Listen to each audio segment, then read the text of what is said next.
Any problem? Yes? Yes, no? No, sir. Okay, next question. No, sir. A cylindrical Gaussian surface. A cylindrical Gaussian surface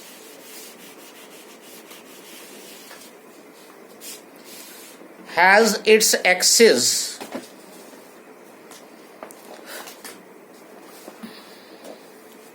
along an infinite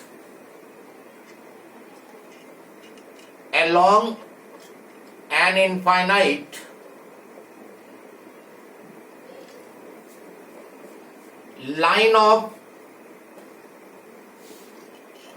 uniformly distributed positive charge.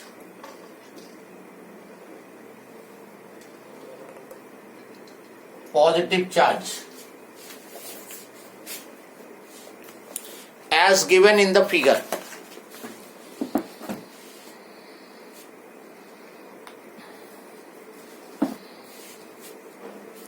First part,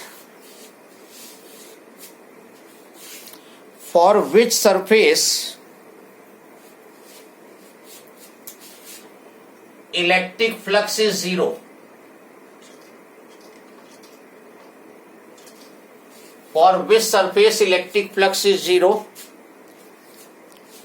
Second,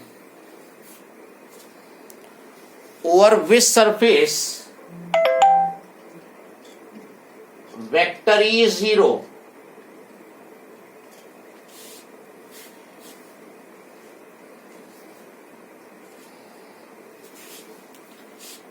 Third part,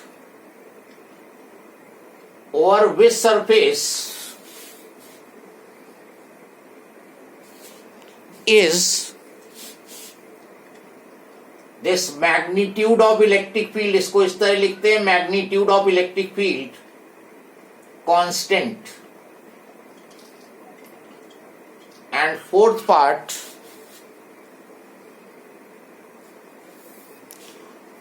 over which surface does magnitude of E vary.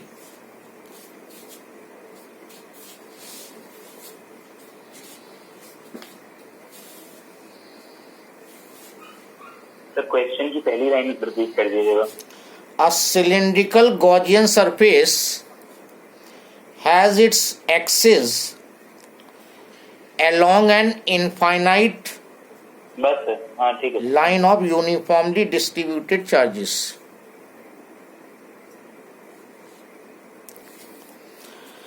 तो question तुम्हें ये given है कि infinite line distribution of charge है ये, और ये cylindrical Gaussian surface है.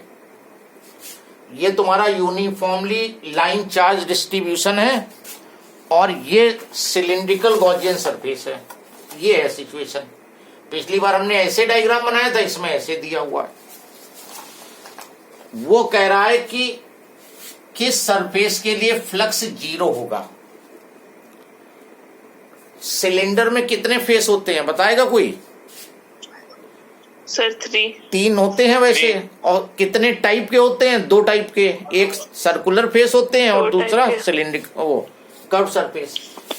चलो इस वाले पे देखते हैं. इस सर्कुलर फेस पे देखो, इसका outward drawn normal area vector तो इधर हुआ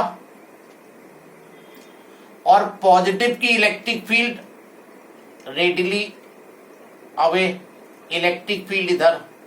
थीटा कितना आया यहां पर? 90. Got it or not? ये तुम्हारा सिलेंडर है,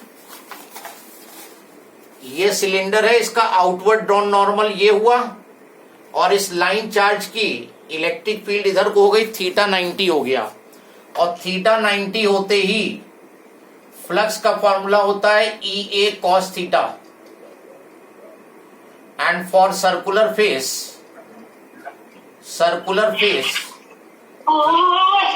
theta 90, so 5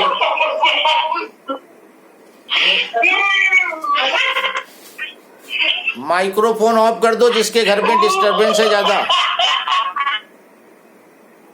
अरे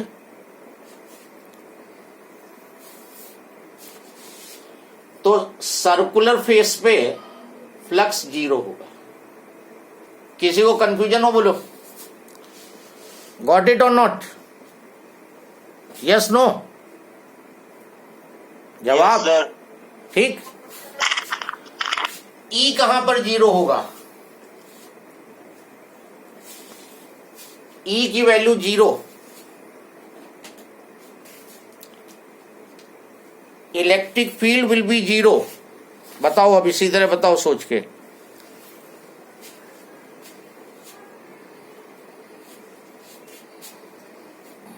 सर्कुलर फेस पे कि कर्व सरफेस पे? देखो, कर्व सरफेस के हर पॉइंट पे इलेक्ट्रिक फील्ड होगी, कांस्टेंट होगी लेकिन होगी। और सर्कुलर फेस पे भी हर जगह फील्ड होगी। तो सेकेंड पार्ट में नोवेयर हर जगह इलेक्ट्रिक फील्ड होगी, तो electric field is 0 nowhere. Answer क्या होगा? Nowhere electric field will be 0। हर जगह इलेक्ट्रिक फील्ड होगी। फ्लक्स 0 हो जाएगा लेकिन फील्ड नहीं 0 होगी। तीसरा पार्ट बताओ, over which surface E constant होगा। कहां पर ई कांस्टेंट होगा?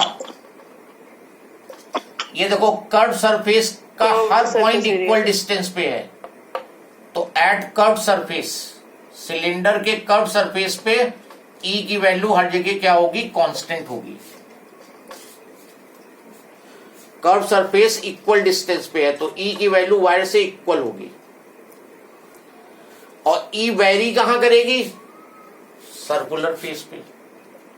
ई का मैग्नीट्यूड वेरी कहां करेगा? सर्कुलर फेस पे। सर्कुलर और प्लेन फेस भी बोलते हैं। देखो, वायर से यहां पर फील्ड ज्यादा होगी, यहां होगे तो कम हो जाएगी, यहां होगे और कम हो जाएगी, यहां होगे और कम हो जाएगी। इसको वायर एक सपोज कर लो, बिल्कुल क्लियर आइडिया देगा।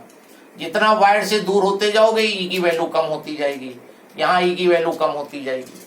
तो कहां पे ई वेरी करेगा? सर्कुलर फेस पे। कहां ई कांस्टेंट रहेगा? कर्व सरफेस पे। ई की वैल्यू कहां 0 होगी? कहीं नहीं होगी, हर जगह ई प्रेजेंट होगा। बोलो, किसी को कोई डाउट?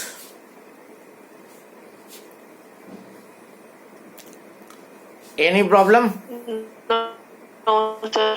यस और no? No, sir. Circular face में क्यों कांस्टेंट नहीं होगी?